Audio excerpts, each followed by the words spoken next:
வணக்க உறவுகளே, எப்படி இருக்கீங்க? எல்லாரும் நல்லா இருக்கீங்களா? நான் ரொம்ப நல்லா இருக்கேன். நேற்று நானும் எங்கள் மச்சானும் பக்கத்து டவுனுக்கு போனவங்க. அங்கே எங்கள் மச்சானோட சொந்தக்காரங்க கொல்ல நாளாயிருச்சான் பார்த்து. அவங்கள பார்த்தோன்னே எங்கள் மச்சானுக்கு அம்புட்டு சந்தோஷமுங்க. எங்கள் மச்சான் சொன்னாருங்க, இவங்க எங்களுக்கு தூரத்து வரவுன்னு என்கிட்ட சொன்னாருங்க. உடனே அந்த பாட்டி எங்கள் மச்சானை பார்த்து, டே வளர்ந்து கட்டவனே, நீ இன்னும் கல்யாணம் பண்ணலையா அப்படின்னு கேட்டாங்க. உடனே எங்கள் மச்சான் என்னை கூட்டிகிட்டு போய், இதுதான் என் மட்டும் பொஞ்சாதின்னு சொல்லத்துக்கு நானும் மரியாதைக்கு அவங்க காலில் விழுந்து ஆசீர்வாதம் வாங்கினாங்க.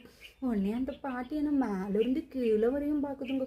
நான் என்ன நினச்சேன்னா, இன்றைக்கோ கொண்டு போய் நம்ம மச்சான் நம்ம அம்மா ஊரில் விட்டுருவாங்க போல இருக்குது அப்படின்னு நினச்சேங்க.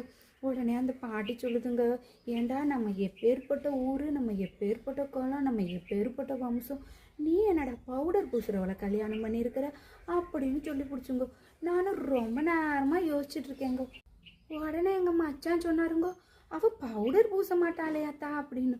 உடனே அந்த ஆத்தா சொல்லுதுங்கோ, டே கொல்ல நேரமும் ஏம்பிட்டு மருமக உன் பொண்டாட்டியை தான் போனலையும் சரி டிவிலையும் சரி பார்த்துக்கிட்டு கிடக்குறாடா, அப்போ இவ பவுடர் பூசுறவ தானே அப்படின்னு சொல்லி பிடிச்சுங்கோ.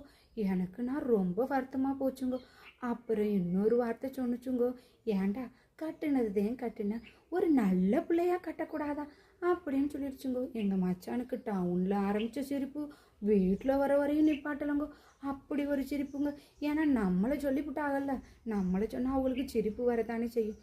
பொன்னமராய்க்கு பசு வந்துருச்சுங்கோ. நான் போயிட்டு வரேங்கோ. இந்த வீடியோ பிடிச்சிருந்தா ஒரு லைக் பண்ணுங்கோங்க. என்னோட சேனலை புதுசாக பார்க்கும் உறவுகள் சப்ஸ்கிரைப் பண்ணிக்கோங்க. போலாம். ரைட், பாய்.